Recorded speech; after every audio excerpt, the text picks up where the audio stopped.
90 का दशक हम में से कईयों की लाइफ का ऐसा गोल्डन पीरियड था जिसके साथ हमारी खूब यादें जुड़ी हुई हैं।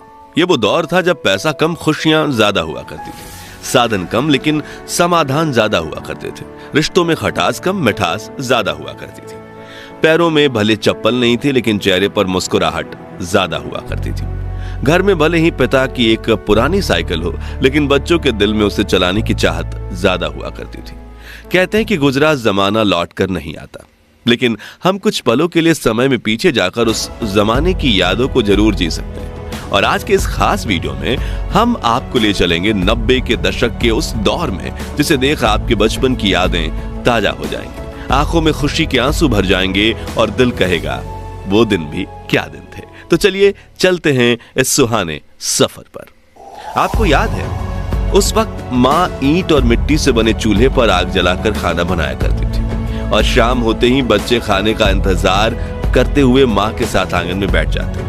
चूल्हा जलाने के लिए खेत से पतली सूखी लकड़ियां तोड़कर लाई जाती थीं और जिसके घर में गाय भैंस हुआ करती थी वो उनके गोबर के उपले या थेपड़ी बनाकर उन्हें सुखाते थे, फिर चूल्हा जलाने के लिए उनका इस्तेमाल होता था।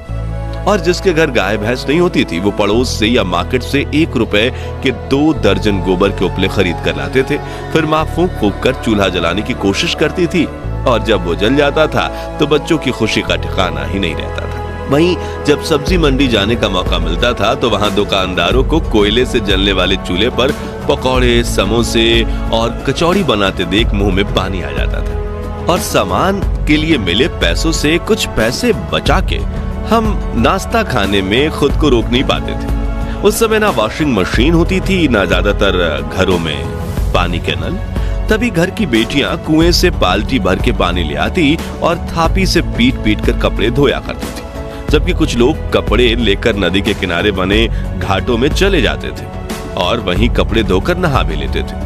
आजकल तो लगभग सभी के पास पक्के मकान हैं, लेकिन उस दौर में गांव में सिर्फ एक आधा लोगों के पास ही पक्के के मकान हुआ करते थे, बाकी गांव के पास मिट्टी से बने हुए कच्चे घर हुआ करते थे। और आपको बता दूं कि जब दीपावली का त्योहार आता था तो लोग अपने इन्हीं घरों की मिट्टी और गाय के गोबर से लीपा पोती किया करते और इसे काफी शुभ माना जाता। लोगों के घरों की दीवारें आला या ताक कहे जाने वाले ऐसे स्थान जरूर दिख जाते थे जहां छोटी चीजें बहुत रखी जाती थी। घर की चाबियां और शाम को जलाने वाले दिए इसी पर रखे जाते थे, लेकिन अब नए घरों में इनकी जगह ड्रेसिंग टेबल या डिजाइनर अलमारियों ने ले ली है। तस्वीरों में दिख रही ये चिड़िया उन दिनों खूब दिखा करती थी, लेकिन आज ये विलुप्त होने की कगार पर पहुंच गई है। आपने इस चिड़िया को आखिरी बार कब देखा था और इसके मधुर ध्वनि का दीदार किया था? कमेंट में बताइए। याद है रोज शाम होते ही सभी दोस्त गली के नुक्कड़ पर मिला करते थे और खूब हंसी मजाक किया करते थे। इसे लेकर किसी ने क्या खूब कहा है कि उस दौर में सहजता थी, सादगी थी, बंदगी थी। ये सोशल मीडिया प्लेटफॉर्म्स नहीं थे तब जिंदगी। बच्चे में एक दूसरे के साथ कई मजेदार खेल खेलने की होड़ थी, जैसे कि राजा मंत्री चोर सिपाही, चिड़िया और छुपन छुपाई, इक्कल दुक्कल, गिट्टियां, अंताक्षरी, कच्चे पकड़म पकड़ाई, गिट्टी फोड़, आंख में चौली, लंगड़ी टांग, गिल्ली डंडा वगैरह। खैर, इनमें से बचपन में कौन सा खेल सबसे ज्यादा आपने खेला है कमेंट्स में बताइए। और अगर बचपन में आपने ये खेल नहीं खेले तो आपने 90s के बचपन का एक सुनहरा दौर मिस किया है। वहीं ये माचिस की ताश देखकर आप में से कुछ लोगों की आंखें भर आएंगी। ये ताश वही बच्चे बनाते थे जिनके पास ताश की गड्डी खरीदने के पैसे नहीं होते थे, लेकिन अपने रूल्स के साथ अपनी ताश खेलने का मजा ही कुछ और था। याद है वो स्वादिष्ट कैंडीज जो 90 के दशक की शान हुआ करती थी। गुरु चेला जिसमें कैंडी का पैकेट घुमाने पर फोटो बदल जाती थी, पान पसंद, मैंगो बाइट, चटपटी कैंडीज, इकलिया, किस्मी, इमली की गोली, खाने वाली सिगरेट, जेम्स, आम पापड़, कप में मिलने वाली स्वादिष्ट जेली और मिल्की बार। ये कुछ ऐसी कैंडीज थी जो पूरे भारत में जोरों शोरों से बिका करती थी। खैर, इनमें से आपकी पसंदीदा कौन सी थी? कमेंट्स में बताइए। ये वो गलियां हैं जहां हम क्रिकेट खेलते वक्त जीवन की सभी समस्याएं भूल जाते थे। बच्चे बारिश के पानी में छपाक छपाक करके दौड़ते थे और अगर एक पुराना टायर मिल जाए तो छोटी सी लकड़ी की मदद से टायर को धकेलते हुए रेस लगाने का मजा ही अलग था। ये वही मोहल्ले हैं जिनके साथ हमारी सैकड़ों यादें जुड़ी हुई हैं। ये वही पेड़ हैं जहां देश के लाखों बच्चों को प्राथमिक शिक्षा मिली है और जिन बच्चों को स्कूल जाने का सौभाग्य प्राप्त होता था वो महंगी बेंच नहीं बल्कि ऐसी लकड़ी की चारपाई पर बैठकर पढ़ते थे। जब पहली बार बंगाल में इंग्लिश स्पीकिंग क्लास खुली थी तब ऐसे दीवारों पर एडवर्टाइजमेंट दी गई थी, लेकिन आजकल तो अंग्रेजी के सामने हिंदी भी फीकी पड़ने लगी है।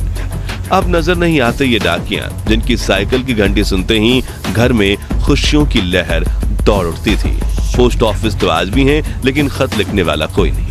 याद है, गांव से शहर गए लोग जब परिवार को एसटीडी पीसीओ पर फोन किया करते थे तो पूरे गांव में खुशहाली फैल जाती थी।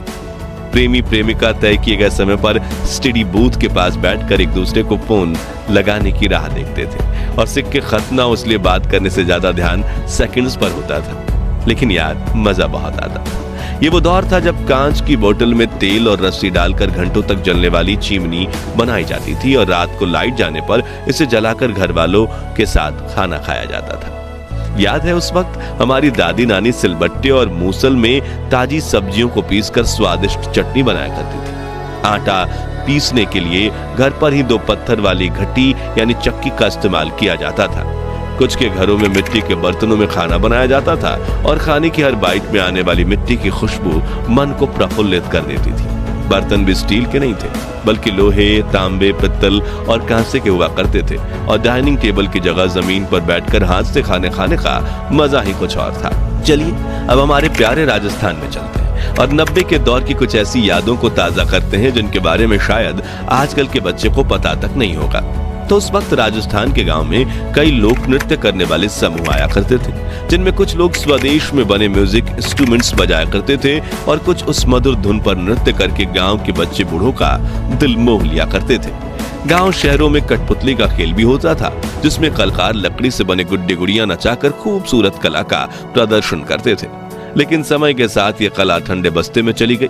मोबाइल फोन और वीडियो गेम्स के जमाने में बच्चे असल मनोरंजन भी भूल गए और जिन कलाकारों को कठपुतली का खेल देखने में दर्जनों लोगों की भीड़ जमा होती थी, उनकी आज कुछ दर्शकों के लिए भी आंखें तरस गईं।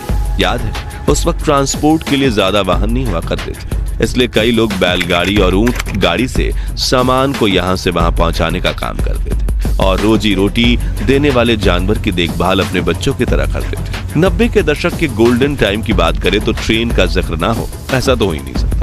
उस वक्त सिर्फ कुछ लोग जहाज में सफर कर सकते थे, इसलिए देश की 99.99% जनता के लिए दूर सफर करने के लिए ट्रेन सबसे पसंदीदा साधन हुआ करती थी। एसी वाले डब्बे तो नहीं थे, लेकिन मन में सफर करने की चाहत जरूर थी, जो यात्रा को खूबसूरत बना देती थी। उस वक्त बस से सफर करने की खुशी भी कुछ कम नहीं थी। नौकरी पर जाना हो या कॉलेज, शहर में जाने के लिए बस एकमात्र सस्ता जरिया थी। सुबह सुबह बस स्टैंड पर बड़ी लाइन लग जाती थी। उस वक्त तो गाय बैल को भी सड़क पर घूमने की आजादी थी। दोस्तों, आजकल की शादी बारात में दूल्हा जितनी महंगी गाड़ी में बैठता है उसका उतना ही ज्यादा भौकाल माना जाता है, लेकिन उस वक्त के दूल्हे सज धज कर घोड़ी चढ़ते थे और ढोल नगाड़ों के साथ बारात लेकर शादी करने जाते थे।